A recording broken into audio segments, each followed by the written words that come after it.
Сега продължаваме с още една гледна точка по темата. Тя е на журналиста Владимир Митев, познавач на процесите в Румъния, автор на блога за българо-румънски новини, коментари и анализи "Мостът на приятелството" и редактор в румънската секция на сайта Барикада. Здравейте, колега Митев. Здравейте. Започващото председателство според вас ще подобри ли диалога между Европейския съюз и Румъния? Диалогът между Европейския съюз и Румъния не е чак толкова лош, колкото изглежда. Букурещ е от стратегическа важност за Европейския съюз, както в геополитически, така и в икономически план. От друга страна, Румъния също има нужда от европейския бизнес, който осигурява иначе непостижима стопанска динамика.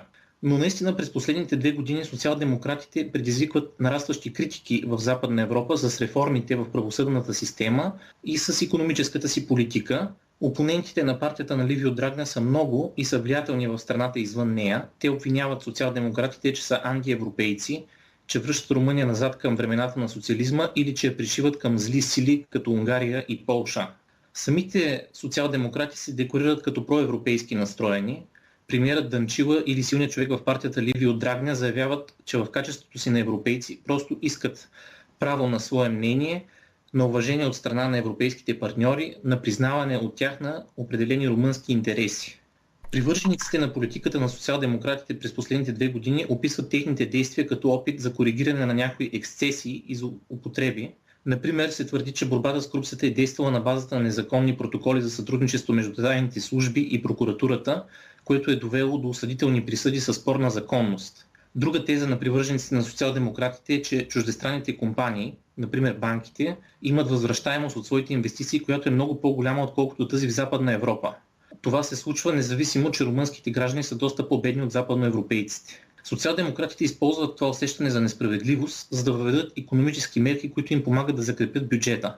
Например, повишава се минималната заплата и минималната пенсия, въвежда се таван за цените на електричеството и природния газ, както и така наречения данък върху алчността за финансовите институции, в случаите, когато лихвите на банките надвишат определено ниво. Прави впечатление обаче, че мерките не засягат, например, автомобилния сектор, където има значителни чуждестранни инвестиции. Не бива да забравяме, че след реформа на социал-демократите от началото на 2018 година в Румъния работещите плащат осигуровки за пенсия, без да поделят тяхната тежест заедно с работодателите, както е в България. Подобна двойствена политика спрямо бизнеса може да бъде интерпретирана като популистка и то в различен смисъл.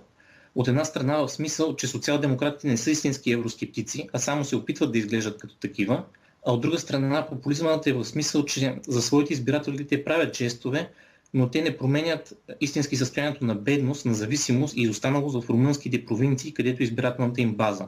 Противоречията вътре в страната и между Букурещ и Брюксел вероятно ще продължат. Има спорни теми, като се почне от това кой да председателства някои от форматите за диалог на европейско ниво през следващите 6 месеца, премиерът или президентът, и се стигне до трайното желание на Ливио Драгна да бъде издаден извънреден правителствен указ за амнистия на незаконно осъдените в борбата с корупцията. Освен политически, той има и личен интерес от подобен указ, тъй като в момента обжалва втора осъдителна присъда срещу себе си и указът ще го избави от наказание. Струва ми се вероятно диалогът между Брюксел и Букурещ да бъде активен през следващите 6 месеца, без да се променят противоречащите си интереси на участниците в него. Настоящето председателство се случва в един момент на сериозни вътрешно-политически противоречия, както отбелязахте и вие, и на фона на приети от правителството икономически мерки. Могат ли тези мерки да окажат ефект върху работата на председателството и как те се възприемат от обществото и от инвеститорите? Нека кажем, че така вече се появиха гласове, че именно тези мерки могат да са причина за изтеглянето на австрийските инвеститори от Румъния. Икономическите мерки бяха приети и обнародвани в самия край на 2018 година и съдържат много разпоредби. Сред най-значимата е облагането на банково-финансовите институции с данък за алчност. Той ще е прогресивен с нива между 0,2% и 0,9% от активите на съответната институция в края на всяко 3 месече и ще се прилага, когато РОБОР, индексът, отразяващ средното ниво на лихвите на 10 най-големи банки в страната, надхвърли 1,5%. Друга интересна мярка е повишаването на лицензионните такси за мобилни телекомуникации и на данъка в енергийния сектор с няколко пъти, като дължимата сума за тези такси се определя като процент от оборота на компанията. Представители на бизнеса вече заявиха, че подобни мерки най-вероятно ще предизвикат откриването на наказателни процедури срещу страната от страна на Европейската комисия, тъй като противоречат на европейските правила в тези сектори. Пряк ефект върху председателството мерките едва ли ще имат, но компаниите в банкови и енергийния сектор обикновено са чуждестранни, което означава нарастване на напрежението между правителството в Румъния и европейския политически и бизнес елит. Както казахте, при посещение в Букурещ през декември 2018 година австрийският канцлер Себастиан Курц предупреди, че австрийските компании биха могли да напуснат страната заради тези промени. Мнозина в Румъния обаче са убедени, че чуждестранните компании изкарват доста добри пари в страната и няма да се лишат сами от златната ябълка, която е румънския пазар за тях. В обществото има и известна подкрепа за правителствените мерки, тъй като съществува представата за неравнопоставеност и несправедливост в отношенията между чуждестранния бизнес и румънската държава. Но както вече обясних, социал-демократите с едната ръка вземат от бизнеса, а с другата му дават. И не може да се каже еднозначно на чия страна са застанали. Колега Митев, вие вече отбелязахте напрежението, което съществува и то не от сега между управляващите в лицето на правителството в Румъния и президента Клаус Йоханис. Но дали очаквате и след препоръките, които отправи и председателят на Европейската комисия Жан-Клод Юнкер, в следващите месеци правителството и президента да си подадат ръка, образно казано, да преодолеят различията, които имат и да се обединят поне за някои от важните за страната и за Европа въпроси? Различията между лагерите и между политиците, които ги олицетворяват, едва ли ще бъдат преодолени. Именно през декември 2018 година се случиха много събития в румънската политика. Една от горещите теми бяха икономическите мерки, за които ме попитахте. Друга бе опита за сваляне на Ливио Драгня от поста председател на долната камера на румънския парламент. Вероятно тази активност се е дължала на факта, че европредседателството би поставило определени рамки на възможните действия в румънската политика.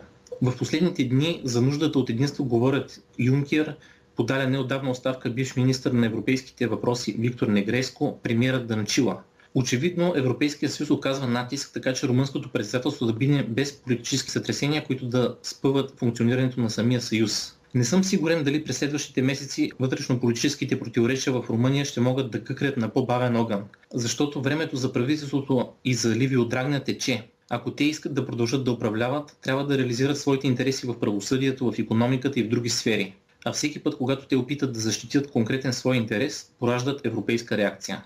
Нека да завършим и с вашия поглед и вашия коментар за медийното отразяване на председателството. Как лично вие оценявате представянето му, имам предвид неговото начало, в местните и в чуждестранните медии? Темата предизвиква интерес в румънските медии, но тъй като българското председателство протече миналата година, неизбежно е да се направят някои сравнения. Едно от тях е като че ли у нас бе преекспонирано европредседателството. Може би българското правителство е разчитало на това председателство, за да реализира някои свои вътрешно-политически цели. В Румъния ми се струва, че по-често, отколкото у нас, се чува мнението, че председателството е просто една техническа дейност, че той изпълнява волята на европейците, а не тази на румънците. Въпреки това, високопоставени политици и видни европейски кадри на Румъния постоянно присъстват в медиите, както в страната си, така и в чужбина, коментират започналото председателство и така подчертават важността на този 6-месечен период. Прави впечатление, че медийният интерес в България към румънското европредседателство е висок. Дните около началото му бяха съпроводени с вълна от статии и в западноевропейската преса, които критикуват Ливио Драгня като човек с влязла в сила условна присъда и критикуват също и курса на правителството от последните 2 години. У нас бързо се разпространяват новините, в които се изразява скептицизъм към румънската политическа класа във връзка с 6-месечното предизвикателство пред нея. Общото във всички тези случаи е, че медийният отзвук на събитията отразява завуалирано дух на конкуренция между страните и народите от нашия регион.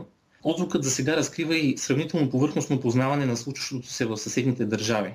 Според мен бихме спечелили, ако се интересуваме от съседите си не само за да се успокоим, че се справяме по-добре или да се жалваме, че се проваляме като народ и институции, а мислейки как да се развиваме заедно с тези съседи в сътрудничество, а не в противоборство. Ще завършим така разговора си с вас. Благодаря ви, журналистът Владимир Митев, с когото коментирахме очакванията от започналото на 1 януари председателство от Румъния на Съвета на Европейския съюз.